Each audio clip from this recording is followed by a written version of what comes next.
তোমাদের বলেইছিলাম আজকে আমার বিপিটা হাই আছে।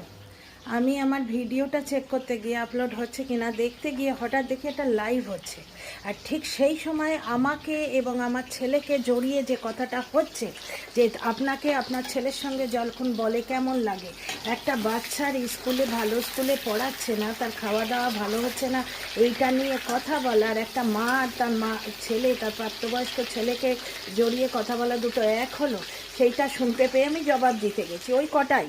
তারপরে সরে এসেছি, খালি চোখে আমি বেশি দেখতেও পাই না, মানে এটা একটা কোইন্সিডেন্স, ফট করে দেখে ফেলেছি। তা তার ফলটা দেখো, এই দেখো এত বড় বড় মোটা কাতলা মাছের পিস, সকালে ছেলেটা খুব ভালোবেসে খেলো, এত ভালো রান্না করেছিলাম। দেখো ভাজছিলাম, ফুল করে দিয়েছি, ভুল করে কড়া করে ভাজবো বলে জবাব দিতে গিয়ে মাছগুলো পুড়িয়ে ফেলেছি। দেখেছ, আর এইটা আমার, আমি কাঁটা শুদ্ধ খেতে পারি না, পুড়িয়ে ফেলেছি। কি অবস্থা! এক্সপেক্টই করছিলাম যে বাচ্চার বাবা মুখ ফসকে কথাটা বলে ফেলেছে, ও গুছিয়ে কথা তো কোনো দিনই বলতে পারে না, ও এটা বলে ফেলেছে এবং সেইটা নিয়ে দর্শকরা খুব বলছে। ওই জন্যে ঝিঙ্কু এসে গেছিলো কমেন্ট বক্সে এবং একটা লাইভ হবে এইরকম একটা, আমাকে নিয়ে না বললে কিন্তু আমি কিছু বলতাম না।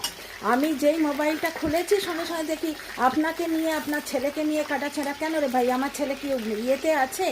আমার ছেলে কি ওয়াইটিতে আছে? ধরির ছেলে ওয়াইটিতে নেই বলে তাকে কিছু বলতে হলে চিৎকার হয় লাইভে, ধরির ছেলেকে কেন বলা হবে সে ওয়াইটিতে নেই? আমার ছেলে ওয়াইটিতে আছে, আছে ওয়াইটিতে। বাচ্চার মা পয়সা দিচ্ছে না এইটা বলা হয়েছে, তখন আমি বলেছি যে মিউচুয়াল কাস্টাডি নিলে যেত, ওই জন্যই তো বলেছিলাম। তখন আপনি কে বলার? ডেফিনেটলি ব্লগার সে, একটা ব্লগারকে কন্ট্রোভার্সি করছি বলে এইভাবে চিৎকার করে এসে কেসের ভয় দেখানো, বুঝতে পারছো তো? আমি যখন কোনো অন্যায় করিনি তখন আমাকে হয় কেসে ফাঁসিয়ে দেয়া হবে, আর নয়তো এমনি খাড়ে খাড়ে আমার সম্বন্ধে কোনো কেস হয় না। আমি জাস্ট যেটা ব্লগে দেখছি সেটা বলছি। আমি ওইভাবে তো বলি না যে টিনার মা আর দাদা ব্লগে, টিনার মা বলেছে দাদা বৌদি ব্লগে এলে পয়সা দিতে হবে, এটা কোথাও ব্লগে দেখা যায়নি, টিনা ব্লগে। আমি তো সেভাবে বলিনি, কিন্তু ওখানে দেখা যাচ্ছে বাচ্চার বাবা বলছে বাচ্চাকে আমি উচ্চশিক্ষা দেব না। এবার সেইটার অ্যাজামশান করে তো আমি বলছি।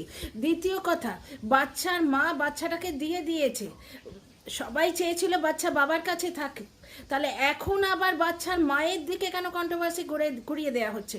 বাচ্চার মা বা মামা ড্রাইভার, বাচ্চার দাদু ড্রাইভার, এগুলো কি ধরনের কথাবার্তা?